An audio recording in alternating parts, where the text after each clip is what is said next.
तो जय नमस्कार साथियों, मैं मुकेश सर आप सभी का स्वागत करते हूँ स्टूडेंट आज की इस क्लास में। स्टूडेंट अगर आप सभी भी रेलवे आरपीएफ कांस्टेबल 2024 एग्जाम की तैयारी कर रहे हैं तो यकीन मानिए स्टूडेंट आज की क्लास आप सभी के लिए काफ़ी ज़्यादा इम्पोर्टेंट होने वाला है, क्योंकि स्टूडेंट आज की इस क्लास के अंदर हम लोग बात करने वाले हैं आरपीएफ एसआई या कांस्टेबल 2024 के लिए जीके के टॉप 100 मोस्ट इंपोर्टेंट क्वेश्चन के बारे में, जो कि आप सभी की आरपीएफ परीक्षा में बार बार पूछे जाने वाले प्रश्नों में से एक है। अगर स्टूडेंट आप सभी भी इस वर्दी के सपने को साकार करना चाहते हैं, आप सभी भी इस वर्दी को पाना चाहते हैं, तो आज की इस क्लास को आप लोग एंड तक जुड़ देखिएगा, क्योंकि आज की इस क्लास में लिए गए वो सारे प्रश्न आप सभी के लिए काफी इंपोर्टेंट है, जो कि इस क्लास के अंदर इंक्लूड किया गया है। तो चलिए स्टूडेंट आज की इस क्लास को स्टार्ट करते हैं आप सभी के पहले प्रश्न के साथ। तो जैसा कि स्टूडेंट आप लोग देख पा रहे कि सारे प्रश्न आप सभी के लिए काफी इंपोर्टेंट एंड मोस्ट इंपोर्टेंट लिया गया है। तो आज की इस क्लास आप सभी के लिए काफी ज्यादा खास होने वाला है। तो चलिए स्टार्ट करते आप सभी के पहले प्रश्न के साथ कि आप सभी का पहला प्रश्न क्या पूछा जा रहा है। तो पहला प्रश्न है कि निम्नलिखित में से कौन सा राष्ट्रीय उद्यान असम में है। निम्नलिखित में से कौन सा राष्ट्रीय उद्यान असम में है। तो राइट आंसर हो जाएगा आप सभी का Manas national park. Manas national park option number B आप सभी का राइट आंसर हो जाएगा। चलिए अगले प्रश्न की ओर बात करते आप सभी का दूसरा नंबर प्रश्न यहां पर पूछा जा रहा है कि प्रसिद्ध सांची का स्तूप कहाँ स्थित है। तो प्रसिद्ध सांची स्तूप की बात करते हैं तो राइट आंसर हो जाएगा आप सभी का Madhya Pradesh. Option number B student आप सभी का राइट आंसर हो जाएगा क्वेश्चन नंबर 2 का। चलिए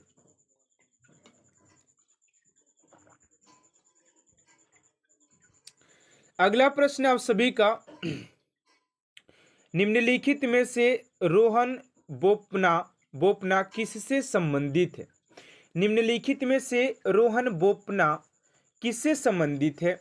तो राइट आंसर हो जाएगा आप सभी का ऑप्शन नंबर डी यानी कि टेनिस खेल से संबंधित हो जाएंगे। ऑप्शन नंबर डी स्टूडेंट आप सभी का राइट आंसर हो जाएगा। चलिए अगले प्रश्न की ओर बात करते 4 नंबर प्रश्न है कि भारतीय संविधान सभा के सदस्यों की कुल संख्या थी। तो संविधान सभा के कुल सदस्यों की संख्या की बात करते हैं तो 389 हो जाएगा। ऑप्शन नंबर ए आप सभी का राइट आंसर हो जाएगा। चलिए अगले प्रश्न की ओर बात करते 5 नंबर प्रश्न है कि 1866 में east India association east India संगठन के संस्थापक कौन थे। तो ईस्ट इंडिया एसोसिएशन के संस्थापक की बात करते हैं 1866 में। तो 5 का हो जाएगा आप सभी का ऑप्शन नंबर ए यानी कि दादा भाई नौरोजी हो जाएंगे।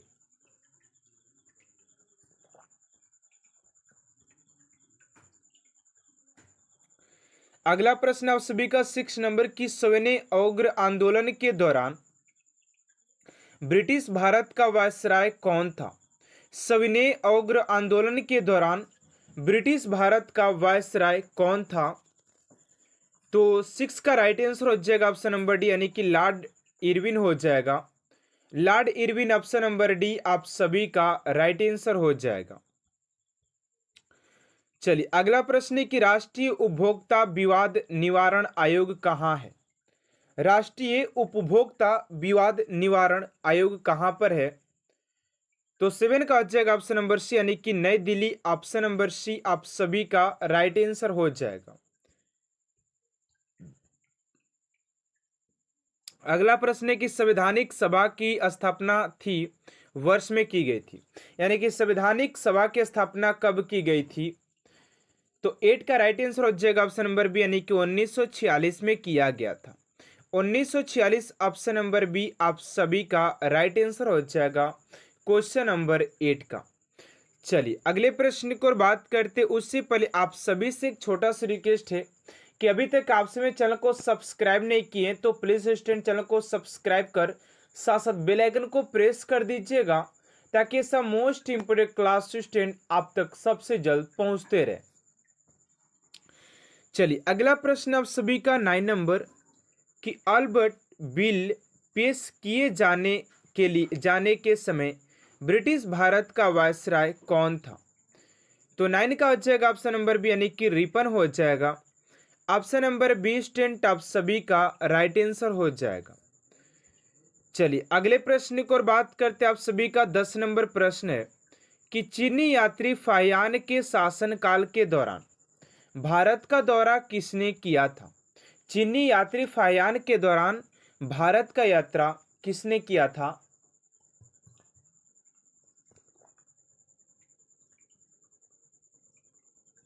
तो चंद्रगुप्त मौर्य हो जाएगा। चंद्रगुप्त ऑप्शन नंबर सी।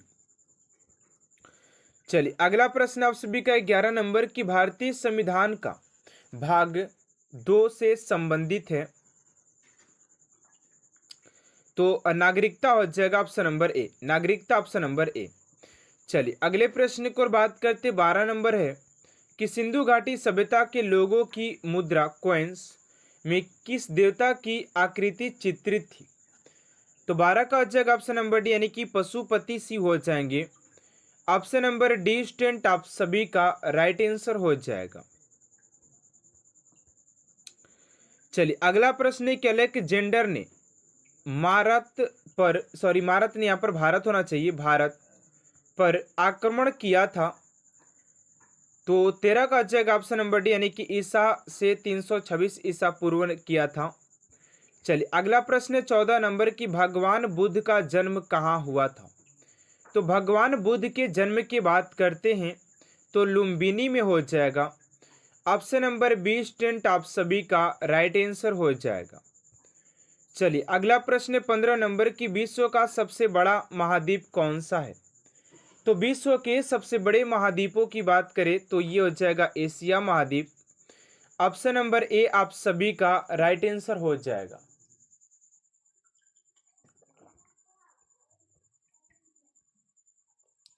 अगला प्रश्न विश्व का प्रथम विश्वविद्यालय कौन सा है? तो तक्षशिला हो जाएगा। Option number C. चलिए अगला प्रश्न है कि भारत में ईस्ट इंडिया कंपनी ने अपना पहला कारखाना कहाँ खोला था? तो 17 का हो जाएगा ऑप्शन नंबर सी यानी कि सूरत में खोला था। ऑप्शन नंबर सी आप सभी का राइट आंसर हो जाएगा क्वेश्चन नंबर 17 का। चलिए अगला प्रश्न है कि भाभा परमाणु अनुसंधान केंद्र कहाँ स्थित है? तो भाभा परमाणु अनुसंधान केंद्र की बात करते हैं तो 18 का हो जाएगा डी यानी कि मुंबई में स्थित हो जाएगा। ऑप्शन नंबर डी आप सभी का राइट आंसर हो जाएगा क्वेश्चन नंबर 18 का। चलिए अगला प्रश्न आप सभी का 19 नंबर की भारत का सबसे बड़ा शहर कौन सा है? तो ऑप्शन नंबर बी हो जाएगा मुंबई हो जाएगा। अगला प्रश्न जापान की राजधानी का नाम क्या है? राजधानी जापान की टोक्यो हो जाएगा। करेंसी येन हो जाएगी। अगला प्रश्न पृथ्वी के सबसे नजदीकी ग्रह कौन सा है? तो बुध हो जाएगा ऑप्शन नंबर डी।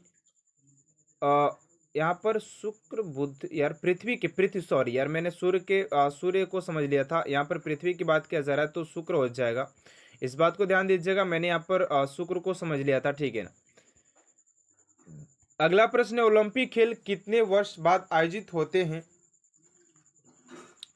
तो ओलंपिक खेल की बात करते तो ये होते हैं आपसी के 4 वर्ष के बाद होता है। अशोक चक्र में कितनी तीलियां होती है? तो 24 हो जाएगी। भारत में आपातकाल की घोषणा कब की गई थी? तो भारत में आपातकाल की घोषणा की बात करते हैं तो ये 1962 में किया गया था। 1962 आप सभी का राइट आंसर हो जाएगा। चलिए अगला प्रश्न आप सभी का 25 नंबर की भारत में भाषा के आधार पर बनने वाला पहला राज्य कौन सा है? तो राइट आंसर हो जाएगा आप सभी का आंध्र प्रदेश। ऑप्शन नंबर सी आप सभी का राइट आंसर हो जाएगा। तो जैसा कि स्टूडेंट आप लोग देख पा रहे हैं कि सारे प्रश्न आप सभी के लिए काफी इंपोर्टेंट एंड प्रीवियस क्वेश्चन लिया गया। तो आप लोगों से एक ही रिक्वेस्ट है कि अगर आप सभी को अगर प्रश्न का आंसर पता होता है तो आप लोग हमारे बताने से पहले आप लोग आंसर कमेंट बॉक्स में लिख सकते हैं, ठीक है ना। तो चलिए स्टूडेंट आज की इस क्लास को स्टार्ट करते पहले प्रश्न के साथ। आप सभी का पहला प्रश्न क्या पूछा जा रहा है? पहला प्रश्न कह रहा है कि पूर्व नियोजित क्रम में भूमि के एक टुकड़े पर विभिन्न फसलों के उत्पादन को क्या कहते हैं? ये क्वेश्चन आप सभी के 2018 के एग्जाम में आरपीएफ एग्जाम में पूछा गया है, तो ये आप सभी के लिए काफी इंपोर्टेंट क्वेश्चन हो जाता है। कह रहा कि पूर्व नियोजित क्रम में भूमि के एक टुकड़े पर विभिन्न फसलों के उत्पादन को क्या कहते हैं? तो इसे हम लोग मिश्रित फसल के नाम से भी जानते हैं। तो ऑप्शन नंबर सी आप सभी का राइट आंसर हो जाएगा। चलिए अगले प्रश्न को और बात करते हैं। आप सभी का दूसरा नंबर प्रश्न है कि भारत के सबसे बड़ी मीठे जल की झील निम्नलिखित में से कौन सा है?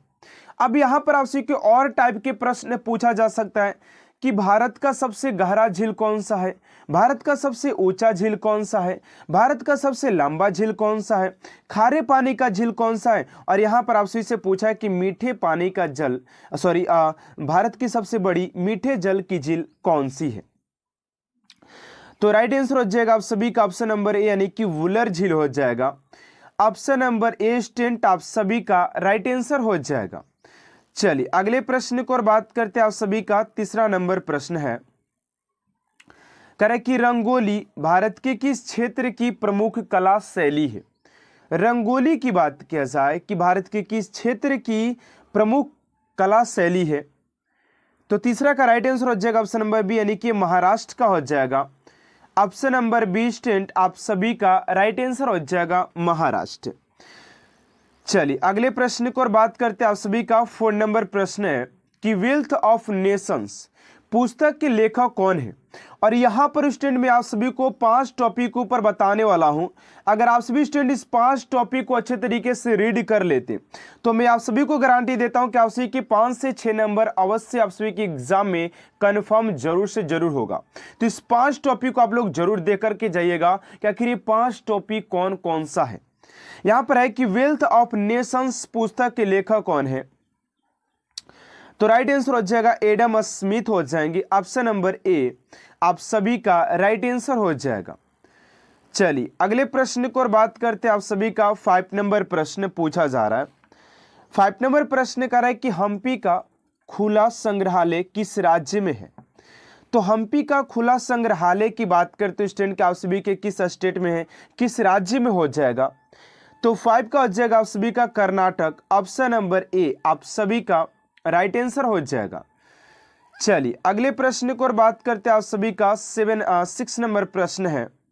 एंड स्टूडेंट अभी तक आप सभी चैनल को सब्सक्राइब नहीं किया और आप सभी को क्लास और कंटेंट अगर दिल से अच्छा लग रहा है तो प्लीज स्टूडेंट चैनल को सब्सक्राइब कर साथ साथ बेल आइकन को प्रेस कर दीजिएगा और अपना प्यार और सपोर्ट अपना कमेंट बॉक्स में जरूर दिखाइएगा, ठीक है ना। चलिए अगला प्रश्न है कि सिंधु घाटी की सभ्यता में घोड़े के अवशेष कहाँ मिले हैं? तो सिंधु घाटी सभ्यता में घोड़े के अवशेष की बात करते हैं तो राइट आंसर हो जाएगा आप सभी का ऑप्शन नंबर ए यानी कि सुरकोटदा में मिला था। ऑप्शन नंबर ए स्टूडेंट आप सभी का राइट आंसर हो जाएगा। चलिए अगले प्रश्न को और बात करते हैं कि विश्व की सबसे बड़ी जहाज रानी नगर कौन सा है? विश्व की सबसे बड़ी जहाज रानी नहर कौन सा है? तो 7 का राइट आंसर हो जाएगा आप सभी का ऑप्शन नंबर बी यानी कि स्वेज नहर। ऑप्शन नंबर बी आप सभी का राइट आंसर हो जाएगा। चलिए अगले प्रश्न को और बात करते 8 नंबर प्रश्न की भारतीय अर्थव्यवस्था पर सांख्यिकी की पुस्तक कौन प्रकाशित करता है? तो 8 का राइट आंसर हो जाएगा ऑप्शन नंबर डी यानी कि भारतीय रिजर्व बैंक हो जाएगा। ऑप्शन नंबर डी आप सभी का राइट आंसर हो जाएगा। चलिए अगले प्रश्न को और बात करते हैं स्टूडेंट आप सभी का 9 नंबर प्रश्न पूछा जा रहा है कि निम्नलिखित में से किस खेल में बल्ले की आवश्यकता होती है? निम्नलिखित में से किस खेल में बल्ले की आवश्यकता होती है? तो सॉफ्ट बॉल हो जाएगा। ऑप्शन नंबर बी आप सभी का राइट आंसर हो जाएगा क्वेश्चन नंबर 9 का। चलिए अगले प्रश्न को और बात करते हैं स्टूडेंट आप सभी का 10 नंबर प्रश्न पूछा जा रहा है कि ओलंपिक की उत्पत्ति निम्नलिखित में से किस देश से हुई है? तो ओलंपिक की उत्पत्ति की बात करते तो आप सभी का ऑप्शन नंबर ए हो जाएगा ग्रीक। ऑप्शन नंबर ए आप सभी का राइट आंसर हो जाएगा। चलिए अगले प्रश्न को और बात करते हैं 11 नंबर की भारतीय अर्थव्यवस्था पर सांख्यिकी पुस्तक का कौन प्रकाशित करता है। तो राइट आंसर हो जाएगा भारतीय रिजर्व, आप सभी का ऑप्शन नंबर डी हो जाएगा 11 का। चलिए अगले प्रश्न को और बात करते 12 नंबर प्रश्न है कि 1947 में गठित मसूदा समिति के अध्यक्ष कौन थे। तो 12 का राइट आंसर हो जाएगा ऑप्शन नंबर बी यानी कि डॉक्टर भीमराव अंबेडकर हो जाएंगे। ऑप्शन नंबर बी आप सभी का राइट आंसर हो जाएगा। अगला प्रश्न आपसे 13 नंबर की प्रधानमंत्री उज्ज्वला योजना निम्नलिखित में से किससे संबंधित है। अब उज्ज्वला योजना की बात करते हैं, एग्जैक्ट अगर ये प्रश्न न पूछा गया हो तो आपसे कि प्रधानमंत्री से एक योजना से प्रश्न जरूर पूछा गया था, ठीक है ना। आपसे के एग्जाम में बात किया जाए तो, और आपसे को मैं 5 टॉपिक ऊपर बताने वाला भी, आप लोग थोड़ा सा वेट कर लीजिए 5 टॉपिक कौन सा है जो कि बहुत बड़ा बम है अपने आप में, बात किया जाए तो, ठीक है ना। कह रहे कि प्रधानमंत्री उज्ज्वला योजना निम्नलिखित में से किससे संबंधित है। ऑप्शन नंबर हो जाएगा बीपीएल महिलाओं को एलपीजी कनेक्शन देना। चलिए अगले प्रश्न को और बात करते 14 नंबर है कि दादा भाई नौरोजी ने ईस्ट इंडिया एसोसिएशन की स्थापना कहाँ किया था। तो दादा भाई नौरोजी ने ईस्ट इंडिया एसोसिएशन की स्थापना की बात करते हैं तो 14 का जगह ऑप्शन नंबर डी यानी कि लंदन में इन्होंने किया था। ऑप्शन नंबर डी आप सभी का राइट आंसर हो जाएगा। चलिए अगले प्रश्न को और बात करते हैं 50 नंबर की कोलाइड एक निम्नलिखित में से क्या है। तो कोलाइड एक विषमांगी मिश्रण है या समांगी मिश्रण है या फोम मिश्रण है या इमल्सन मिश्रण है। तो 15 का जाएगा विषमांगी मिश्रण हो जाएगा, विषमांगी मिश्रण ऑप्शन नंबर ए। चलिए अगले प्रश्न को और बात करते हैं 16 नंबर प्रश्न है कि निम्नलिखित में से कौन सा राज्य तीर्थ स्थल से तीर्थ स्थान पर स्थित है। तो असम हो जाएगा ऑप्शन नंबर ए। चलिए अगले प्रश्न को और बात करते हैं 17 नंबर प्रश्न की भारतीय संविधान की प्रस्तावना में समाजवादी शब्द कब जोड़ा गया था। तो भारतीय संविधान की प्रस्तावना में समाजवादी शब्द की बात किया जाए कि कब जोड़ा गया था। 17 का हो जाएगा ऑप्शन नंबर सी यानी कि 1976 में। ऑप्शन नंबर सी आप सभी का राइट आंसर हो जाएगा। चलिए अगले प्रश्न को और बात करते हैं आपसी का 18 नंबर प्रश्न की प्रथम गोलमेज सम्मेलन कब हुआ था। तो प्रथम गोलमेज सम्मेलन की बात करते हैं तो फटाफट आप लोग जवाब दीजिएगा। राइट आंसर हो जाएगा 1930 में। ऑप्शन नंबर ए आप सभी का राइट आंसर हो जाएगा। अगला प्रश्न 19 नंबर की भारतीय संविधान में किस कानून को देश का सर्वोच्च कानून कहा गया है। तो ये हो जाएगा आप सभी का 19 का ऑप्शन नंबर डी यानी कि संवैधानिक कानून हो जाएगा। ऑप्शन नंबर डी स्टूडेंट आप सभी का राइट आंसर हो जाएगा। चलिए अगले प्रश्न को और बात करते हैं 20 नंबर की विश्व में मैग्नीज का अग्रणीय उत्पादन कौन करता है। तो विश्व में मैग्नीज के अगर मैग्नीज के उत्पादन की बात करें सबसे आगे कौन है, अग्रणीय कौन है। तो ये जगह उसी का दक्षिण अफ्रीका। ऑप्शन नंबर डी आप सभी का राइट आंसर हो जाएगा। अगला प्रश्न है गोइटर के उपचार में किसका प्रयोग किया जाता है। तो गोइटर के उपयोग में बात करें उपचार में तो आप सभी के आयोडीन समस्थानी का किया जाता है। चलिए अगला प्रश्न 22 नंबर की भारत के राष्ट्रपति का कार्यकाल कितना वर्ष का होता है। ये क्वेश्चन मैं आप सभी को आपके लिए छोड़ रहा हूँ कि इस क्वेश्चन का राइट आंसर क्या होगा, क्योंकि क्वेश्चन बहुत ज्यादा इजी है और इसका प्रश्न आप सभी को, इसका आंसर आप सभी को कमेंट बॉक्स में देना है, ठीक है ना। चलिए अगला प्रश्न है 23 नंबर कि भारत के निम्नलिखित में से किस राज्य में आम की बारिश हो रही है। अब ऐसा नहीं है कि बारिश हो रही है जाकर लुटना है, ऐसा बात नहीं है। सबसे अग्रणीय कौन सा है। तो 23 का आ जाएगा आप सभी का ऑप्शन नंबर ए यानी कि केरल हो जाएगा। अगला प्रश्न 24 नंबर की किसने संविधान की प्रस्तावना को सार कहा था। वो वाला सार नहीं, ठीक है ना। तो 24 का आ जाएगा ऑप्शन नंबर बी यानी कि के ए मुंशी जी हो जाएंगे। चलिए अगला प्रश्न 25 नंबर की निम्नलिखित में से कौन एक निजी स्वामित्व वाली कंपनी है। तो राइट आंसर हो जाएगा Tata steel limited. And student आज की इस क्लास को यहीं तक एंड करते हैं। आप सभी क्लास कैसा लगा कमेंट बॉक्स में अपना फीडबैक जोड़ दीजिएगा। अगर आज की क्लास आप सभी को अच्छा लगे तो प्लीज चैनल को सब्सक्राइब कर साथ साथ बेल आइकन को प्रेस कर दीजिएगा ताकि ऐसा मोस्ट इंपोर्टेंट क्लास स्टूडेंट आप तक सबसे जल्द पहुंचते रहे। तो मिलते हैं नेक्स्ट क्लास में student. Thanks for watching my class.